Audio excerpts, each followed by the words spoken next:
Okay, yes, that sounds a lot better. All right, guys. So UFC 253.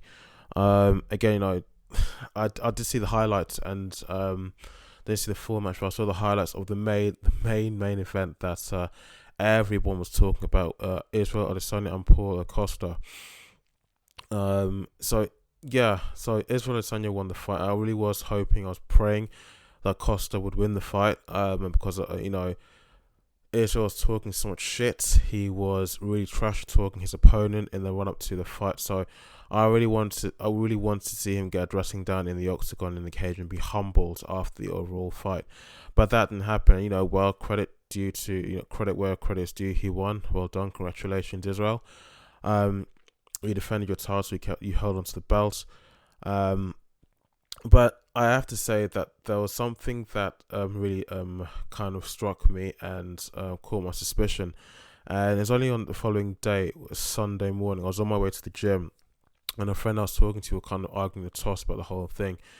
He just said to me, just a quiet message on Instagram, said, "Did you notice Israel's gyno, or should I say gyno, Gyno?"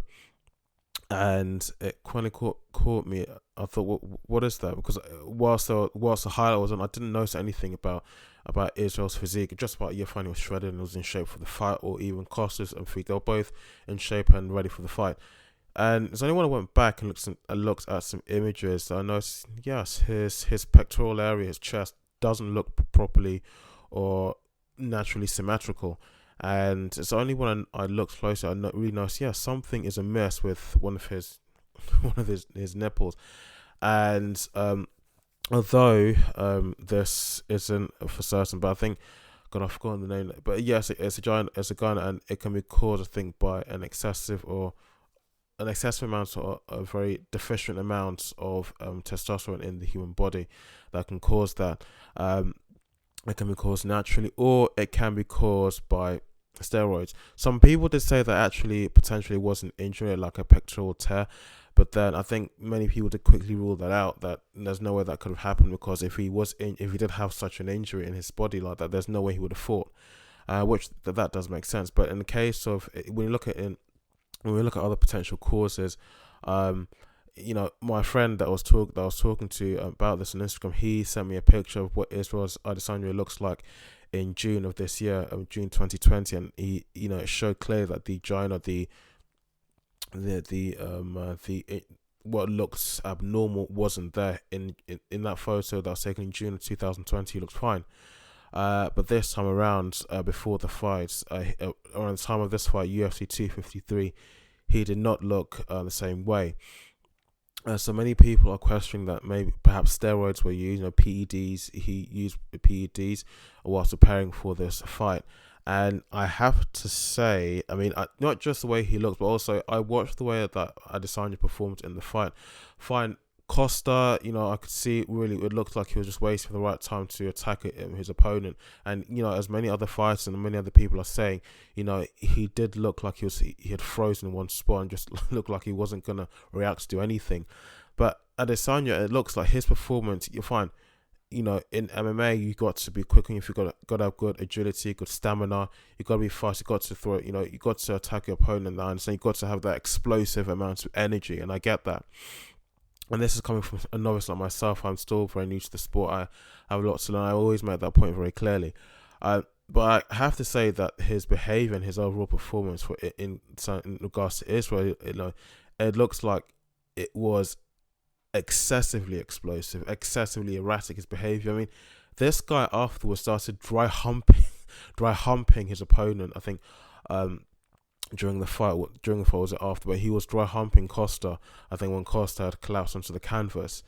So just his behavior was just so erratic, and I do know that steroids, when you take them, it can cause. I think it does. It does cause, having effects on the brain and how people think, how they behave, and all that. I know it does cause people to have like a very short temper, but even though he won that fight, many people are speculating. It's just like magic. After my friend had told me about this on Instagram, while we were arguing back and forth about the fight, about that guy that was spotted on Israel Adesanya's chest, just like by magic, I saw a notification from YouTube, from my YouTube app, saying someone, saying a video. Someone had basically posted a video saying, so and so is won the fight, fine, but could have used PEDs, could have used steroids. And I was like, okay, this is strange. And as the day went on, someone else had another video. And then towards the end of the day, someone else, another YouTuber whose channel's exploded. I think he's got about 755,000 subscribers. But he knows his stuff in terms of fitness and bodybuilding. Greg Doucette, Canadian bodybuilder. Check his channel out. It's amazing. I'll leave a link in the comment section below. Even he made a video about the whole thing, about whether Adesanya was natural or not. So it also goes to show that this was a big fight, and many people who aren't even, I don't think are MMA, mixed martial arts inclined. Although again, it's to do with fitness, so that's something I'm sure that could interest them. But many people are interested in the fight. It's a match that was being watched by millions around the world. But on my take on, I think potentially steroids were used. I mean, I don't know. I wasn't there with Adesanya when he was training, preparing for this fight. I wasn't with Costa when he was training, preparing for this fight. So I just don't know. But I mean, it's no secret that steroid use within the mixed martial arts world, within the sports world as a whole, within fitness as a whole, it's no secret that its use is rampant. And really, I'm sure everybody knows that all the athletes are using it. And let me not say all, but most of the athletes are using it.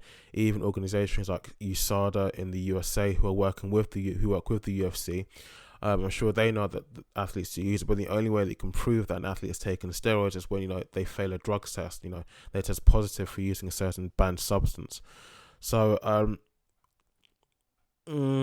personally, I'm leaning on the side of yes, potentially Israel Adesanya did take steroids for the fight, but again, I don't know. I don't like to talk so naively, but all the evidence is kind of pointing in the direction, because it's strange that just the way he looks. It was plain to see that the gyno work done to his chest. It's plain to see that something was amiss there. And when you take steroids, there's always some sort of side effects it has in the body. That's a gift, and you can't get away from that. No matter how little or how great the amount of steroids you take. So that's my take on it. I was really miffed that Costa didn't win, but I think even he's calling for a rematch now. Although I'm not sure that Dana White will let that happen. I'm not sure that in his eyes it's going to make much money, and of course, unfortunately, what it comes down to is numbers and whether the company can make a profit from that. Will the pay-per-views pay off? Will they sell tickets? Will people be interested to watch a fight? So yeah, that's what it comes down to, unfortunately. Keep saying I have a bad habit of saying that all the time in my videos. But guys, if you do think that Israel Adesanya actually did win off his own hard work, training, preparation, and just overall hard work, if you do think that he won the match fair and square naturally, then yeah, please leave a comment in the comment section. Leave your opinions there. If you think that I'm wrong, if you think I'm right, please say so. Leave your opinion in the comment section. So yeah, if you did enjoy this video, please do leave a like. Don't forget to subscribe, and you can catch me on Instagram. My account name is IkeOJerko1, and on Facebook and Twitter my name is IkeOJerko. Thanks.